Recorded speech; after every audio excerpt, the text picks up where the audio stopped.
I'm standing in a park in Eastwood in Sydney, and if you were here in October each year, down in the shopping centre at Eastwood, you'd find 90,000 people come to celebrate this apple, the Granny Smith apple.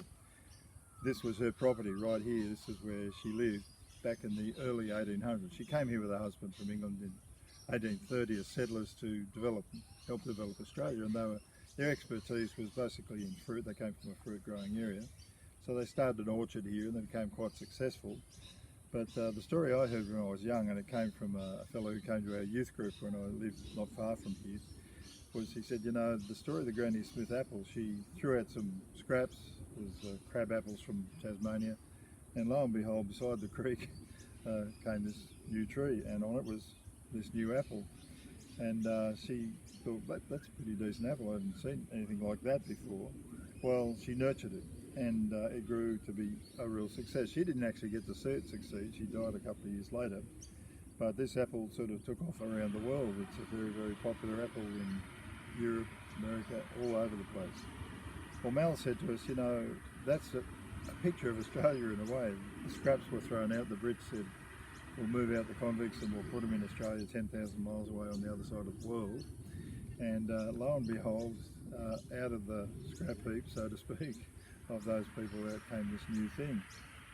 The currency lads and lasses were noted in history as sort of a new breed, an independent, fit, strong breed of people that had come out of what most people saw as a sort of a way of getting rid of the rubbish. Well, I guess that sowed a seed in my mind, in my heart, as I grew up and became a historian and developed my thinking, to think about what this new breed was here in Australia. What was unique about us? Particularly, what was the expression of faith that was unique to us? And so I spent a chunk of my life doing that and teaching it to other people.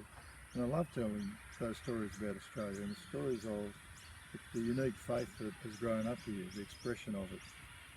And I think particularly it sort of goes right back to the heart of the gospel. Jesus came along and he sort of took on board the people that society rejected, the outsiders, the fringe people, the people who thought they had no hope.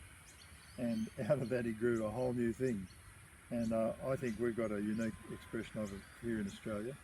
If you go to the St Anne's graveyard over here at Ryde, that's where Maria Smith's buried. And if you look on her tombstone, you'll see that, yep, it was the Christian faith that gave her strength. It's written right there on her tombstone. And so I like to think that these stories, a little story like this apple story, tells us something about ourselves and something about the importance of listening to the story of Jesus and making sure that it can take root in our life and maybe can change it. Maybe it could change you.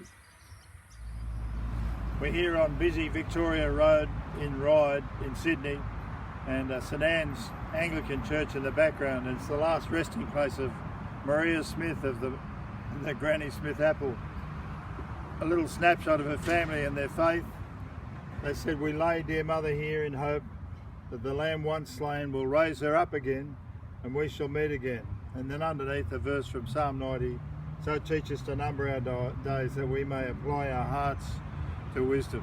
That tells you about an early settler family and the faith that kept them going.